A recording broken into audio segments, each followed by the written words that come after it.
olarak yapıyorum.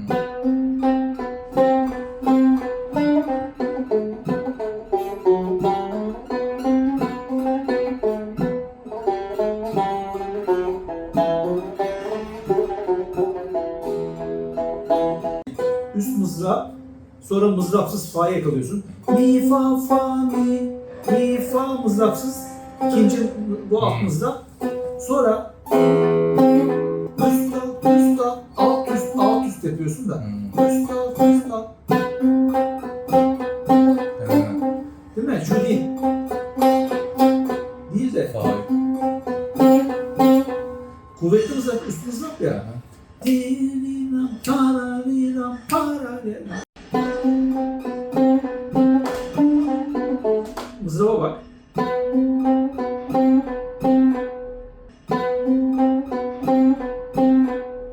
Üst mızraplar alt mızrapla aynı seste gelmesin. Üst mızrapı daha kuvvetli düşün. Kuvvetli zaman yani mesela kuvvetli zaman demiyorum ya. Kuvvetli ya. O hecede vurgu var. Bu vurgulu yer. Bu az küçük vurgulu bir yer. Yani kuvvetli de demiyorum. Kuvvetli de demiyorum. Kuvvetli. İlkinde vurgu var, ikincide yok, üçüncüde var. Kuvvetli. Kuvvetli de demiyorum. Kuvvetli de demiyorum. Yani kuvvetli.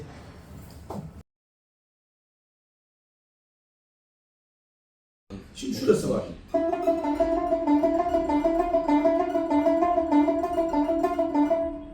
Katıl bana şimdi.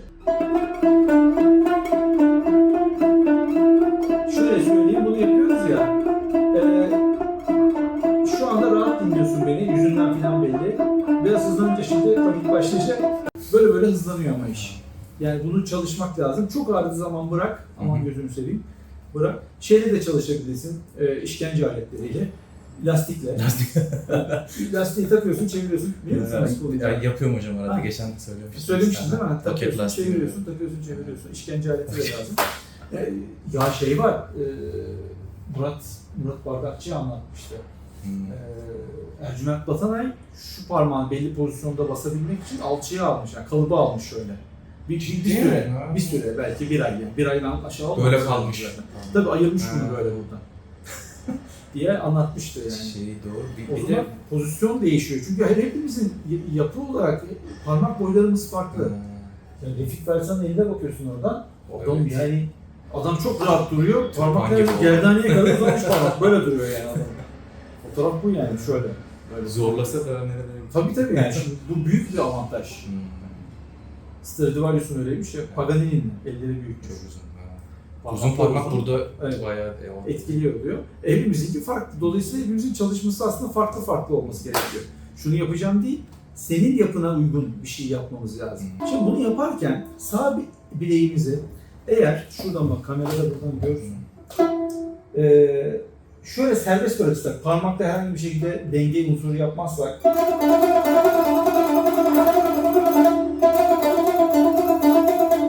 senkronu tam oturtması biraz güç olabiliyor. Ama parmağımızı kapağa koyarsak mızrabın teknik olarak zamanlaması tam işte buradaki 32'lik notaları, 16'lık notalara tam düşmesini daha net ve ne derler, kuantize tam eşit olarak sağlayabilmesi daha kolay oluyor. O yüzden bu tip yerlerde tamburiler genelde parmağını böyle koyup biraz daha belki yuvarlak bir mızrapla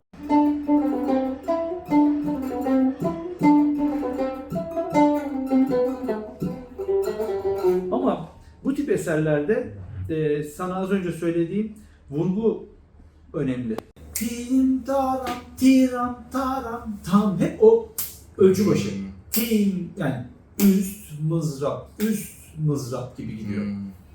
Yani 2/4'lük ya. Tam tiram tiram tiram taram tiram tiram tiram tiram.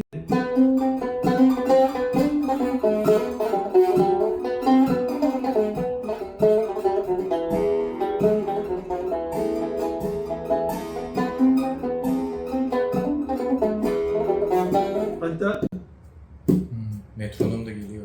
Bunu yani çünkü bu oyun havası. Yani birileri oynayacak bunu. Onun için bestelen böyle hani böyle Sanattan ziyade. Ama her üst mızrapta vurmak da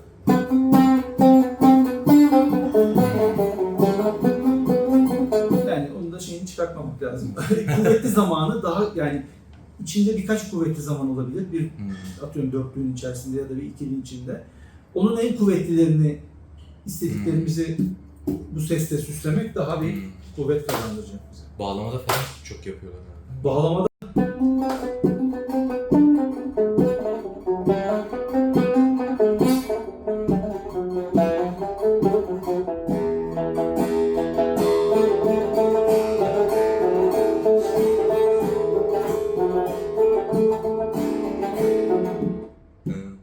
bu gidiyor.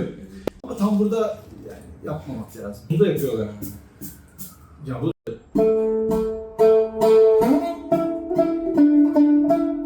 ya tam sesi versene. Böyle bir kaşıma sesinin pek şeyi yok yani. Marakas falan yapsam Duruma göre. ha, o olur. Böyle bir şey ama zor onu yap. O deli gitarcılar var, onlar yapıyor.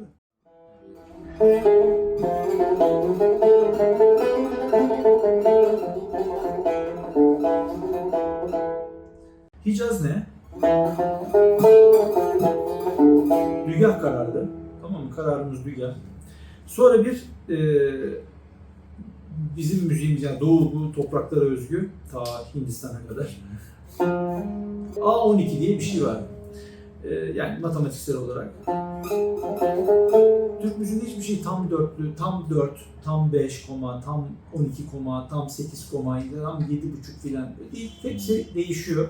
Çünkü tabii ilk öğrenirken biz bunu böyle öğretiyoruz ama bu sadece hep ben söylüyorum, söylemeye gayret ediyorum ya yani nasıl konuşma tam olarak yazılamıyorsa tonu, konuşması, vurgusu yani işte ne bileyim ne yazıyor burada? Yeni Kapı Melivanesi'nden bir yadigar.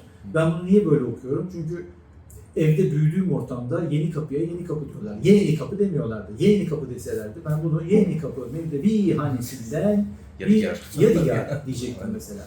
Ama büyüdüğüm ortamda İstanbul Türkçesi konuşulduğu için Yeni Kapı Melivanesi'nden bir yadigar diye ben bunu okuyorum. Ama yazıyı yadigar diye de okuyabilirsin. Öyle yazıyor. İşte ne bileyim Mevlevi Hanesi'nden okuyabilirsin. Yeni Kapı okuyabilirsin. Yeni Kapı okuyabilirsin. Yeni Kapı. Türkçe öğrenenler öyle okuyor. Öyle okuyor. Şeyh Galip yazı yazmış mesela öyle değil mi? Şeyh Galip. Şapka olsa Galip olacak. Şapka da koymak. Çizgi koysa kimse okuyamayacak. O da zorluk. Transkripsiyon da zor. Ez cümle bir şeyi tam olarak aktarabilmek çok zor. Müzikte de böyle. Yani o şeyden sonra gelen ya da G'den sonra gelen A, L, I, P galip yazsa bile biz onu duymaktan galip diye olduğunu bileceğiz artık.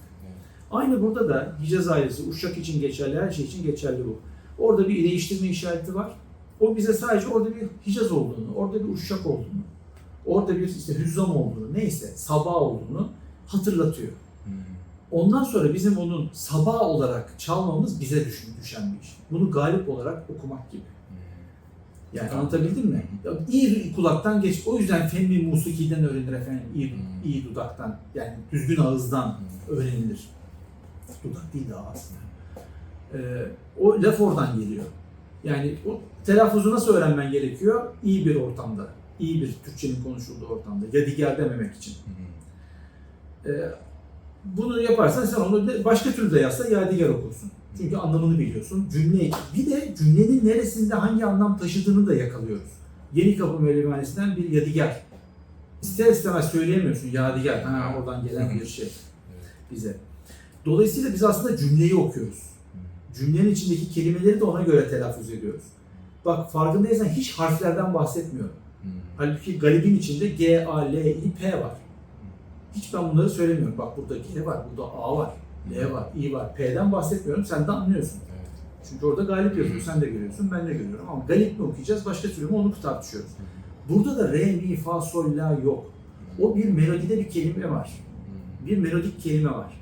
Buna çeşni dersin, lahim dersin, küçük işte melodik parçacığı dersin. Ne dersen de bir kelime diyelim galipten hareketle. bir kelime var. O kelimenin A'sı, İ'si, L'si, P'si yani nevası, gerdaniyesi, evici bilmem ne nasıl basılacak? O kelimeye göre basılacak. Artık orada efendim eviç perdesi var. Sen niye ona öyle basmıyorsun? Mahur basman lazım. Ayıp. Eviç yazmış olabilir. Mahur gerekiyorsa sen mahur basarsın. Onu iyi bilmek gerekiyor. Bu da iyi dinleyerek. İyi bir Türkçenin olduğu ortamda büyürsen iyi konuşuyorsun gibi. Aynısı yani. Hiç değişen bir şey yok. O yüzden burası böyle artık ikili, 12'li efendim filan diye değil. Bu 12 olur, 13 olur, 11 olur. Duruma göre. Tabii bambaşka bir 9'a düşer, 10'a düşer. Sabahda ya da hüzzamda olduğu gibi filan fa diyesi böyle bir enteresan bir yerlere gelin yani. Hesapladım mı iş işten geçiyor ve bunların hepsini belirtebilmek çok zor. Elimizde bir ses sistemi var ve bundan yüz binlerce nota yazılmış. Bütünlerde notalar böyle yazılmış. Bunu duyduğumuzu adapte etmek dışında yapacağımız bir şey yok. Velhasıl Hicaz şu yandaki değil, dik kürdi dediğimiz bir perde var. Şunun basıldığı ya Nim Hicaz ve Neva perdesi. Hümayun makamını anlatıyoruz.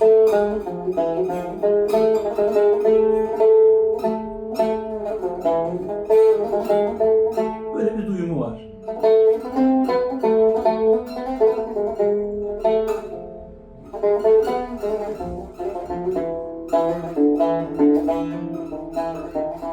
İkisini de kullanır Hümayun makamı. Da kullanır. 2/7'ni de kullanır. Keyfine göre. Bir de içine küçük bir boncuk, böyle küçük bir şey asar. Böyle küçük bir parlayan müzik koyar.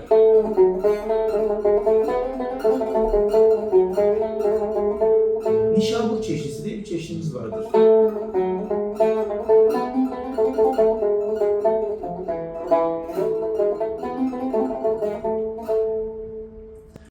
Yani si bemolden si bekara çıkar. Buselik perdesine basarsın.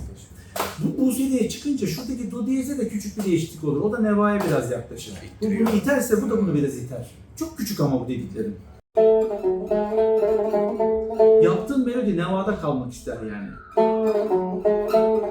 O yüzden şu do diyez nevaya birazcık yaklaşır. Yapınca artık şeye yaklaşır. Si bemole doğru yaklaşır. Yani neva ile arası biraz açılır. Çok küçük ama. Çok küçük. Yani ne kadar? Birkaç koma yani. 1-2 koma. Ama sen onu bastığın zaman seni burada düşüremezsin. Yani irite eder seni. Yanlış bir şey oldu dersin.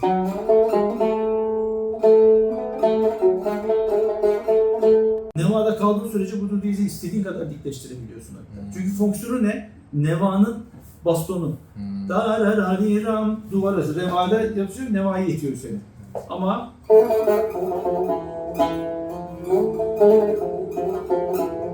bu bemol çok önemli. Şurası. Tamam mı? Aman gözünü seveyim. Bu Hicaz aralığını tut akılda. İçinde Hicaz olan herhangi bir yerde hepsini uygulayacaksın. Mesela Neva üzerinde Hicaz. Bak görsel olarak direkt en büyük tamburun avantajı. Bunu basmıyoruz. Gene bir yandakini basıyorsun. Aramam mesela. Dügahtaki Hicaz'ın Hümayun'u Neva üzerine taşırsan oluşan araban derler. Şet. Yaş değil, doğru re'yi attın. Araban derler. Hani rasta attın mı arazlar oldu ya. Göçürttük yani. Göçürttüğün zaman evet Hümayun'da buna da araban derler. Kolaylık olsun diye. Pratiklik olsun. Hüseyin'i aldım.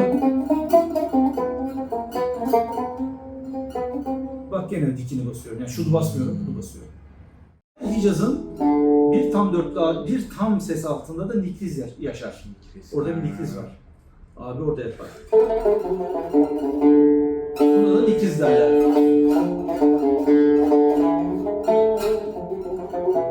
Bu Hicaz. Bu nikrizde de bu gene Hicaz'daki gibi. Dikçe bir bemoldur.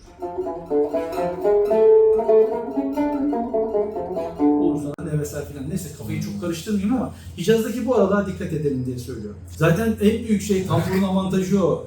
Yani perdeleri görüyorsun. Duymak haricinde görüyorsun. Diğer sazlarda duyduğunu basmak zorundasın. Yani kafanda olması lazım. Abdi Hoca'nın size dediğini de düşün herhalde. O da var, Odadan çıkartmamak ki. Görmemize rağmen perdesizmiş gibi. Dedi, oğlum dedi bu perde mi değil dedi. Perdesiz bir saz diye düşünüyoruz. Az önce sana dediğim o do diyez hikayesi bu. Perdesiz diye düşünmenin sebebi o. Hicaz perdesi bu. Her zaman bunu basacağım. Yok yahu. Değişiyor. Aynı perdenin iki ismi var ya. Hicaz Uzay. Mesela.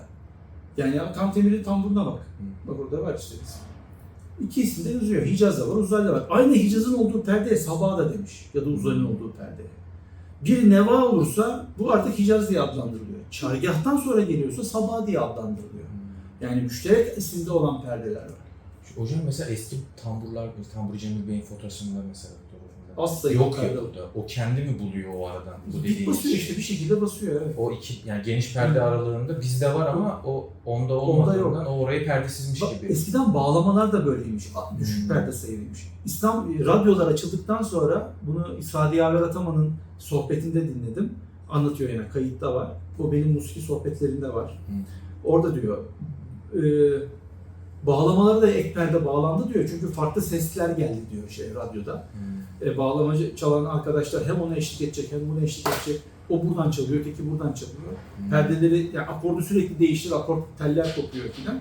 Perde sayısını arttırmışlar. Radyo bağlaması demişler ona. Çok perdeli bağlamaya.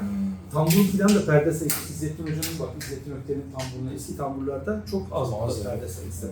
Çünkü gelene göre akort yapıyorlar ya da belli bir yerden okuyorlar. Olmadı mı çalmıyorlar. Şimdi biz her şeyi çalıyoruz burada. Nasıl perde var? Herkese hizmet etmekten. Şimdi ben sana şeyi çalayım. Hicaz. Neva üzerinde ne var? Bir Buselik çeşnisi diyebiliriz. Yani Neva, Hüseyini, Acem, Gerdaniye, Muhayyer. Genelde bu Acem perdesi çıkışlarda eliç, inişlerde Acem'e döner. Yani Fa diyezden Fa bekar'a döner. Sırf bu ayrımdan dolayı da rast çıkar, Buselik iner de diyebiliriz ama kafa karışmasın. Burası işte bu oynak bir yerdir bu. Neva makamında da böyledir mesela. Hem Acem kullanır hem Eviç kullanır. Efendim rast da yapar, Buselik de yapar. Evet, doğru tabir ama çok karıştırıyor karşıdakini. Ulan bu rast mı yapıyordu, Buselik mi yapıyordu filan diye. Fa bekarla Fa diyez değişir sadece. Şimdi ben çalıyorum.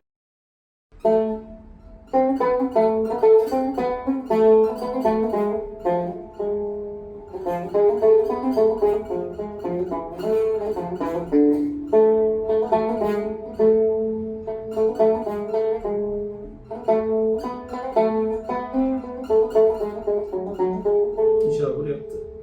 Test edin.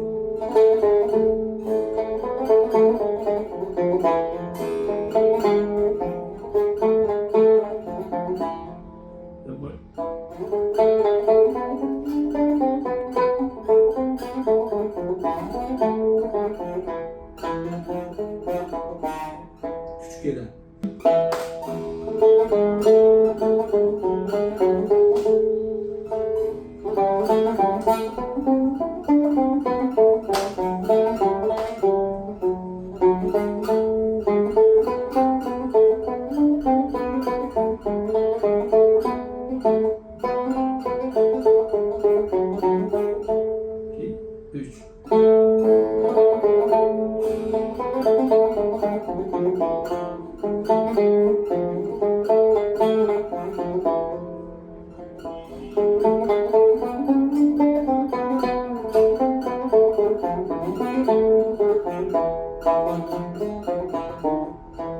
Evet, üçüncü hane.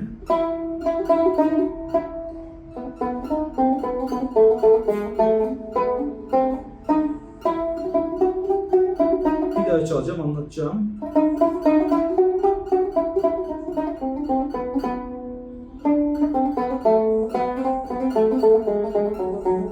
Yavaş çaldım şimdi.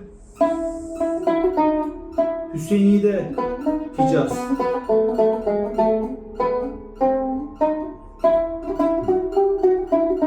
O perde aynı. Hicaz. Tamam mı?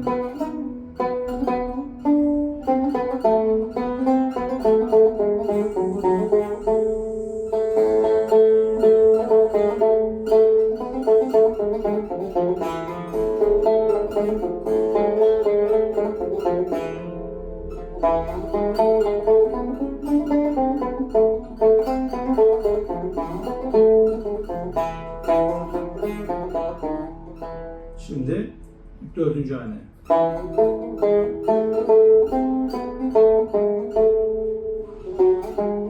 Nişabur.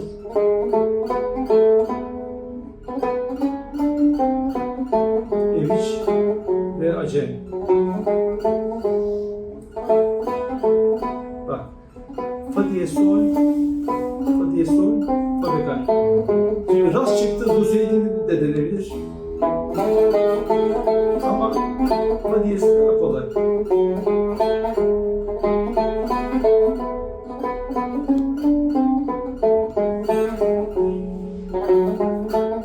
Bak do diyez dikleşti.